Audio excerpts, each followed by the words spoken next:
What is up, Green Teamers? We're in part 5 of 6 of conducting a home search. Today is all about dealing with complications during that home search.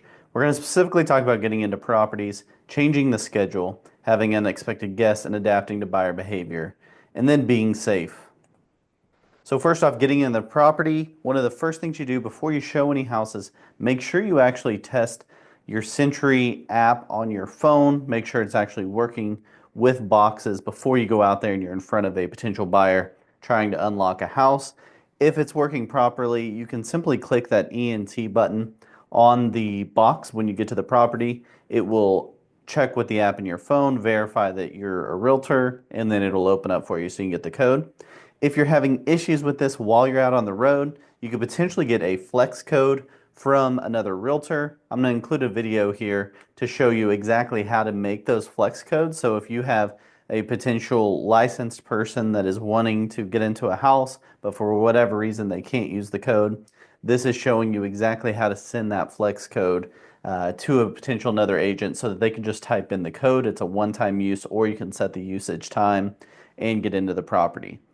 If you're having issues with your Century, you can call the board and make sure you get it set up properly before you're going on those showings. And then always you have those other WRC agents that can maybe help you learning or utilizing them to help you get into a house in an emergency situation. So make sure you test and prepare properly. The worst case scenario is getting to that house and then not having a way to get in and you're in front of a buyer looking bad. Next up, changing the schedule. So these can happen for whatever reason. Your buyer needs to change the schedule, your schedule changes, weather, who knows. So the way you do this is you go into that showing time app, you go into that confirmed showing, and you just click that blue reschedule button. You'll have the option to click different times and time amounts and things like that, like you did when you originally set up the showing. However, it will require getting approved. If an appointment's required, it'll require getting approved from that listing agent or seller before you get it. So sometimes that takes a while, and if you're on the fly and you need to adjust just while you're showing a bunch, usually the fastest way is just to call the agent, say, hey, we're 10 minutes behind. Are we still good? Can you let the sellers know, or something like that? Or, hey, we're 10 minutes early. Any chance they're already out of the house when we get in? Otherwise, we can wait it out. Just wanted to see if it was an option. So calling agents is a great way, or texting them to get that quickly adjusted. And then skipping property. So sometimes you'll have a seller that pulls up to, or a buyer that pulls up to a property and just decides they hate the property from the start. They don't even want to look at it. Let this be very, very rare for you. What you want to do is remind the buyers, hey, these guys prepared the house. They got out of the house for us. Let's just go look at it and at least we can get them some feedback. So in general, we don't want to skip properties.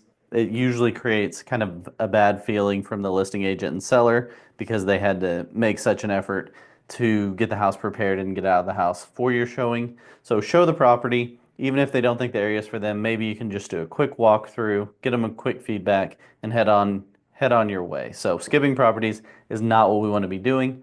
Now, what do we do if there are owners or tenants in the house? Those are really tough situations.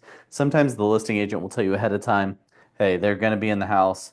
Hopefully they'll sit to the side, but a lot of times they'll talk to you. Just make sure you prepare your buyer for knowing that you are going to have an owner or tenant there. Now, if they happen to be there and you didn't know they were going to be there and they're just going to sit there, just make sure you remind your buyers, hey, let's not talk about what your favorite or least favorite part of the house is. We don't want to upset anybody. Also, we don't want to give them any leverage if potentially we're going to make an offer on this property. If you're dealing with pets, just be extra careful. If you got a cat in the house, make sure the cat stays in the house. If you have dogs, make sure they're actually in a kennel and check before your clients actually get over there to where the dogs are. It's not fun showing a property with barking dogs or whatever, dogs out. So just make sure you're extra careful. And if you have to, just let the seller know, hey, we couldn't show it because of the pets. We're doing this or whatever. But usually it's a bad experience. If you're the seller and the listing agent, make sure you do whatever you can to keep the pets out of the way. That can really disrupt a showing. And then when you have lister shows or other agents there that just happen to show up during your showing, the listing agent wants to be there. Hopefully they will keep their distance and just help answer questions when needed. That's usually the best case scenario, and they don't make our buyers feel uncomfortable. Again, the whole point is to let the buyers feel like they are looking at the house and picturing themselves in there. Sometimes that listing agent can get in the way a little bit. We want to be super cordial and nice about it. All right, and then we've got to adapt to buyer behavior. So sometimes the kids got to go to the bathroom, check the water, make sure it's running before anybody goes to the bathroom or uses the restroom. In general, we want to avoid that. We want to avoid touching and moving stuff. In the house, we should leave it exactly as we found it. It's better if we're showing multiple houses if we can stop at like a gas station or something and they can use the restroom there. But sometimes it happens. We have little kids on showing, sometimes it happens. So just do the best you can to make sure you leave the property exactly as you found it. Now, if your clients are moving too slowly, this is a great reason to write down the time of the showing on your showing sheets to remind your buyers, hey, we're on a schedule. We actually need to get to this next house at this time and this next house at this time. So they're seeing kind of, hey, this is actually planned out. This isn't just we can take all day. There's actually sellers that have gotten out of their house. We've kicked them out of their house for these showings. We need to respect their time and schedule. Then being safe, this is the most important thing when we're showing properties. So when you park, make sure you don't park in a situation where you could potentially get blocked in. Make sure you're communicating with either I or another broker or another agent at least, or someone you trust to let them know, hey, I'm meeting this person. I don't feel great about it, or it's in an area I don't feel great about, or whatever it is.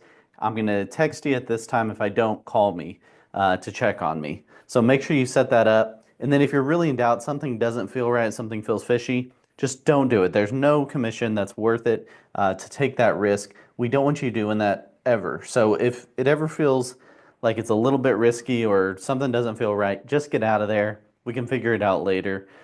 Don't risk anything serious to show or sell a house. So those are just the complications that we see a lot of times when we are selling real estate, including getting into properties, changing the schedule, having unexpected guests, adapting to buyer behavior, and then being safe. We'll see you guys for the final part 6 of conducting a home search next.